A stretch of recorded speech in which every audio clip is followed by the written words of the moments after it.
अच्छा, यहाँ आसपास कोई गुफा है क्या?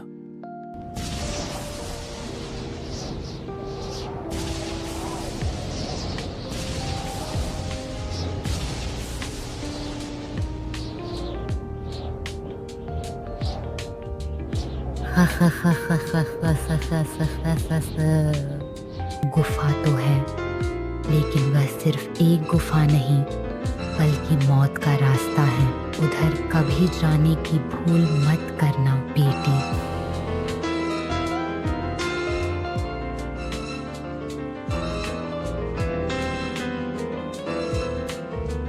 बाबा जी, उस गुफा में क्या है? आप मुझे अच्छे से बताएंगे क्या? अगर जानना है तो सुनो।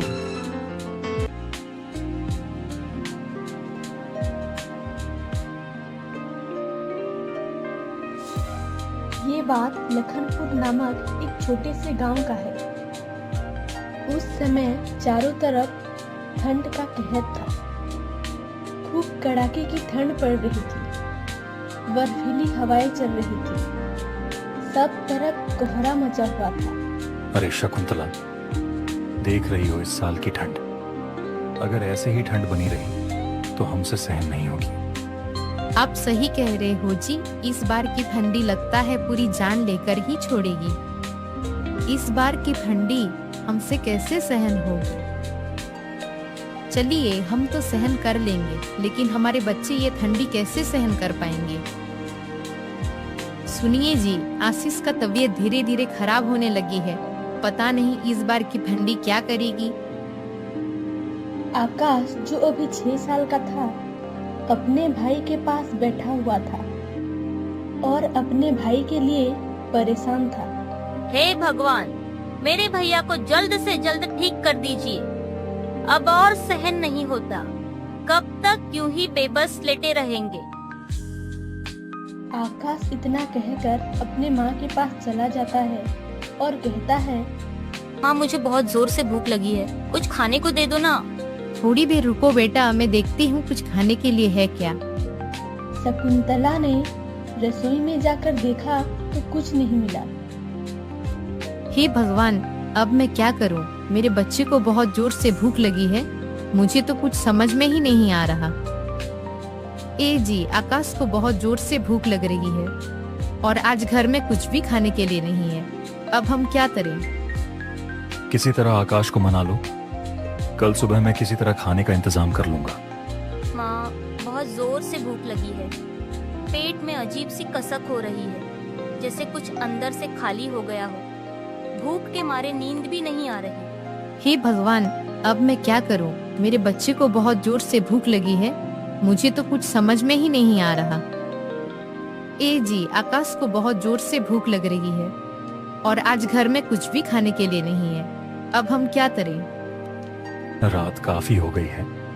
इस समय गांव के चारों तरफ सन्नाटा है। कौन बाहर निकलेगा? ऐसे में किसी से खाना मांगना अच्छा नहीं होगा। सब सो गए हैं, चलो हम भी सो जाते हैं। कल सुबह किसी तरह व्यवस्था करेंगे। आप सो जाइए, मैं तब तक मेरे बच्चे के पास जाती हूँ, देखती हूँ उसकी तबीयत कैसी है।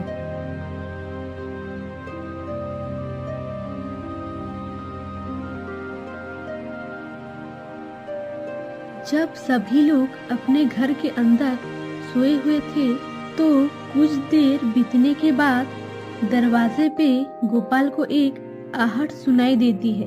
गोपाल दरवाजे के पास जाकर देखता है तो एक अजनबी गोपाल के दरवाजे के पास खड़ा था। वो अजनबी गोपाल से कहता है, भाई, चारों तरफ ठंड का कहर है, मैं रास्ता भटक गया हूँ। क्या मैं आपके घर में एक रात गुजार सकता हूँ? मुझे अभी बहुत दूर जाना है। इतने भयानक ठंडी में अभी जाना बहुत मुश्किल है। भाई, हम लोग खुद ही परेशान हैं। हम आपकी कैसे मदद कर पाएंगे? मेरे बच्चे की तबीयत बहुत खराब है। सब बहुत परेशान हैं। ऊपर से आपको कैसे मदद करें? मुझे माफ कर दो भाई, मैं आपकी कोई मदद नहीं कर सकता। भाई, आप सोचिए, इतनी रात में मैं कहाँ जाऊँगा? ऊपर से इतनी भयानक ठंडी है। भाई, मैंने सुना है इस गांव के लोग बहुत दयालु हैं, कभी भी मदद के लिए पीछे नहीं हटते हैं। इस भरोसे में आपके पास आया हूँ। मैं एक अजनबी हूँ, तो क्या हुआ, कृपया एक रात ठहरने का मौका तो दे दीजिए। ठीक है भाई, अगर ऐसी बात है तो आप अंदर आ जाओ। अरे ये क्या है जी, आप कैसे इसको अंदर आने दिए? पता नहीं ये कौन है और कहां से आया है। हम खुद परेशान में हैं, ऊपर से और एक मुसीबत लेकर आप आ गए। कुछ नहीं होगा, अजनबी है, इतनी रात को कहाँ जाएगा। आज एक रात इसे ठहरने देते हैं, कल सुबह तो यह चला ही जाएगा। फिर वो आदमी कुछ देर बाद बोलता है, अरे भाई, मुझे बहुत भूख लगी है, सुबह से कुछ भी नहीं खाया हूँ, कृपया कुछ खाने को मिल जाएगा क्या? लो, एक तो इसको हम अंदर लेकर आए, हम तो खुद अपने बच्चे के लिए खाना का व्यवस्था नहीं कर पाए, फिर ऊपर से इसको कहां से खाना देंगे। शकुंतला, जाओ और जाकर देखो, रसोई में कुछ तो होगा। थोड़ी सी दाल और चावल है जी, वो सुबह के लिए रखी थी। अगर हम इसको दे दिए तो कल हमारे बच्चे क्या खाएंगे? मैं सुबह कुछ ना कुछ बंदोबस्त कर ही लूंगा। तुम जाओ और वह चावल और दाल इसे खाने के लिए दे दो। शकुंतला ने उस आदमी को खाना बनाकर दे दी और वो आदमी चुपचाप खाता रहा और बोला, बहुत बहुत धन्यवाद भाई, तुमने मेरे ऊपर आज बहुत बड़ा एहसान किया है। मैं किसी न किसी तरह आपका ये एहसान जरूर चुकाऊंगा। अब आप ध्यान से सुनिए। इस बस्ती की उत्तर दिशा की ओर जो मंदिर है, उस मंदिर के पीछे एक गुफे में बहुत सारी खजाने छुपी हुई हैं, लेकिन उस गुफे में जाना खतरे से खाली नहीं। वो खजाना बस एक ईमानदार और सच्चाई के मार्ग में चलने वाले को ही मिल सकता है। तुम अगर चाहो तो अपना किस्मत आजमा कर देख सकते हो। पर भाई, तुम मुझे यह सब क्यों बता रहे हो? मैं तुम्हें यह इसलिए बता रहा हूँ क्योंकि तुम सच्चे और ईमानदार आदमी लगते हो। मैं चाहता हूँ कि तुम उन खजानों को वहां से ले आओ और अपनी जिंदगी को थोड़ा बेहतर बना लो। अच्छा, अब मुझे नींद आ रही है।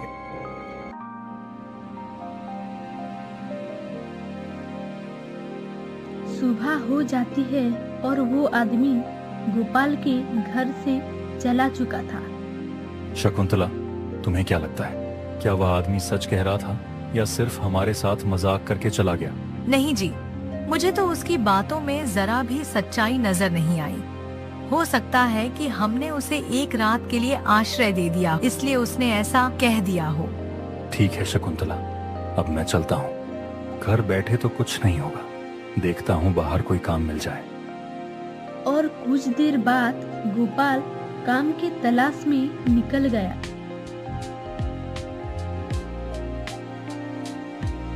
कुछ दूर बाद जाके गोपाल देखता है उस गांव का मुखिया कुछ लोगों को काम पर लगा रहा था। गोपाल भी उनके पास जाता है और मुखिया को बोलता है, मुखिया जी, कोई काम मिल जाएगा क्या? मैं बहुत परेशान हूँ, घर में कुछ भी खाने को नहीं है और मेरे बच्चे भी बीमार हैं। कृपया कुछ काम दे दो। नहीं नहीं, मेरे पास कोई काम नहीं है, तू चला जा यहाँ से। कृपा कीजिए मुखिया जी, गरीब पर रहम कीजिए। अरे भाई, मैं बोला ना, यहाँ तेरे लिए कोई काम नहीं है। अरे तेरे घर में परेशानी है, तू समझ और ज्यादा दिमाग मत खा, चल भाग यहाँ से।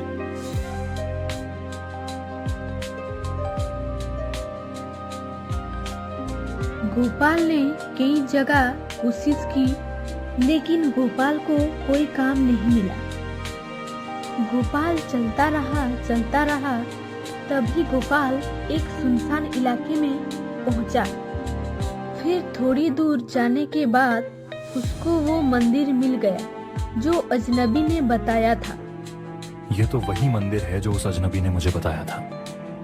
क्या वह सच बोल रहा था? मैं जाकर देखता हूँ।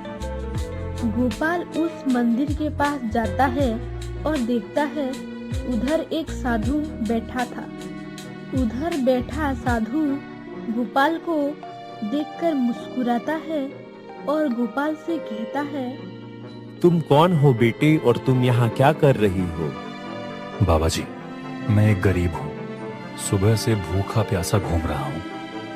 बच्चे बहुत परेशान हैं, अच्छा, यहाँ आसपास कोई गुफा है क्या?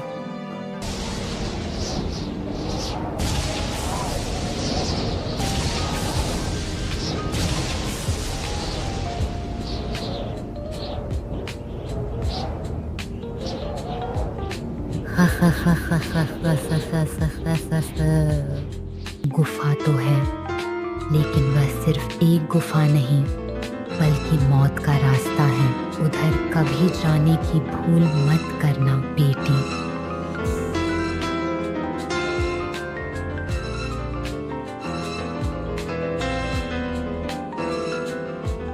बाबा जी, उस गुफा में क्या है? आप मुझे अच्छे से बताएंगे क्या? अगर जानना है तो सुनो। कई साल पहले की बात है। यहाँ से एक सोने की व्यापारी निकल रहा था। उस समय कुछ बदमाश उसके ऊपर हमला करके उसकी खजाने को छीनने की कोशिश की। तभी उस व्यापारी ने मंदिर के पीछे वाली गुफा में अपने खजाने को छुपा दिया और वो व्यापारी जाते जाते एक श्राप दे गया। कोई भी इस गुफा के अंदर जाएगा तो वो कभी भी दोबारा वापस नहीं आ पाएगा। उसके बाद वो बदमाश उस व्यापारी के पास पहुंच जाते हैं और उसका कत्ल कर देते हैं। उस समय से उस गुफा के अंदर कोई जाने का हिम्मत नहीं करता। उसके बाद वो साधु उधर से चला जाता है। हे भगवान, मुझे माफ कर देना। मैं उस गुफा के अंदर जा रहा हूँ। क्या फायदा इस जिंदगी का जब मैं अपनी पत्नी और बच्चों को भूख से तड़पता देखूं। मैं उस गुफा के अंदर जा रहा हूं।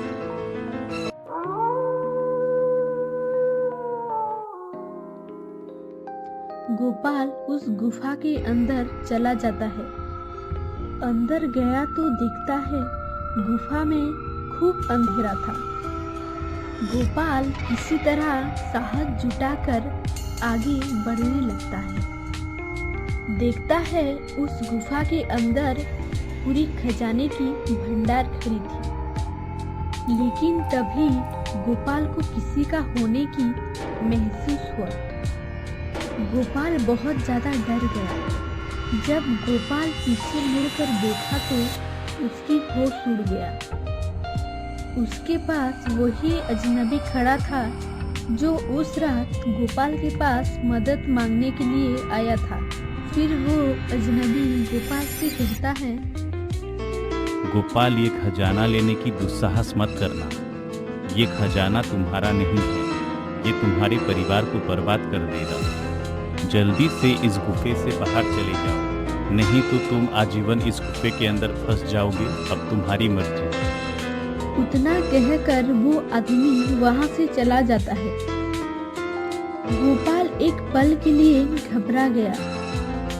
फिर गोपाल उस खजाने को छूने की कोशिश की। तब अंदर से किसी का भयानक आवाज सुनाई दी। तुम्हारा हिम्मत कैसे हुई इस खजाने को छूने की? क्या तुम्हें पता नहीं, इस गुफे के अंदर जो भी आया वो कभी दोबारा वापस नहीं गया। फिर भी तुम चले आए इस गुफे के अंदर। फिर वो गोपाल के सामने प्रकट हो जाता है।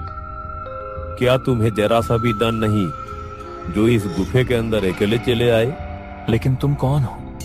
जैसा कि साधु बाबा ने तुम्हें बाहर बताया था वो व्यापारी के बारे में, वो व्यापारी मैं हूँ और लगभग 10 सालों से मैं इस खजाने की रखवाली कर रहा हूँ। आज तक जो कोई भी इस गुफे के अंदर आया वो कभी दोबारा वापस नहीं जा पाया। अब तुम भी कभी वापस नहीं जा पाओगे। क्या बताएं हम आपको, घर में अन्न का एक निवाला भी नहीं है। ठंडी के कारण मेरे बड़े बेटे का तबीयत बहुत खराब है। अब आप ही बताइए मैं क्या करूं? क्या आप मेरी मदद नहीं करेंगे? तुम्हारी बातों में सच्चाई है, इसलिए मैं इस खजाने को तुम्हें दे रहा हूँ। हाँ, लेकिन एक बात याद रखना कि यदि तुमने इस खजाने का गलत इस्तेमाल किया तो तुम्हारे परिवार वालों के साथ अच्छा नहीं होगा। जो परेशानी तुम आज झेल रहे हो उससे दुगना परेशानी तुम्हें झेलना पड़ेगा। इसलिए तुम ये खजाने की सही इस्तेमाल करना। इतना कहकर वो आदमी वहाँ से गायब हो जाता है।